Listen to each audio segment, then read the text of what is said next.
നമസ്കാരം. ഞാൻ ആദ്യമായിട്ട് മിൻറ്റ് ലീഫ് യൂസ് ചെയ്ത് ചിക്കൻ ഒന്ന് വേവിച്ച് നോക്കാമെന്ന് വിചാരിച്ചു. അയൻ്റെ റിക്വസ്റ്റ് പ്രകാരമാണ് കേട്ടോ. എന്തായാലും ഒന്ന് ട്രൈ ചെയ്യാമെന്ന് വിചാരിച്ചു.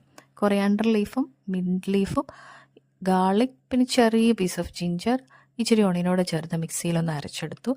ഉപ്പും കുരുമുളകും ചേർത്ത് വേവിച്ച ചിക്കൻ മാത്രമേ എൻ്റെ ഉള്ളൂ കേട്ടോ. അപ്പോൾ അതിലേക്ക് ഈ മിക്സ് ഇട്ടു. പിന്നെ മിൽക്കി മിസ്റ്റിൻ്റെ കേട് പുളിപ്പില്ലാത്ത കേട്ടോ, അതുകൊണ്ട് എനിക്ക് ഫേവറേറ്റാണിത്. എല്ലാം കൂടെ ഒന്ന് മിക്സ് ചെയ്ത് അവിടെ വെച്ചു. വേവിച്ച ചിക്കനിൽ എത്രത്തോളം ഇത് പിടിക്കുമെന്ന് എനിക്കറിയാൻ മേല കേട്ടോ. എന്തായാലും പാൻ ചൂടാക്കി അതിൽ ഇച്ചിരി എണ്ണ ഒഴിച്ച് ഒണിയനും ഗാർലിക്കും ഒന്ന് വേവിച്ചെടുത്തു. അതിലേക്ക് കുറച്ച് ഗരം മസാല ഇട്ടു.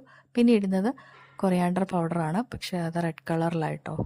മുളക് പൊടിക്കാൻ കൊടുക്കുന്ന സമയത്ത് മുളകും മല്ലിയും അവരെ പൊടിപ്പിക്കുന്ന സമയത്ത് മുളക് പൊടിച്ചതിന് ശേഷം മല്ലി ഇട്ട് പൊടിപ്പിച്ചു. അതാണ് ഈ റെഡ് കളറ്.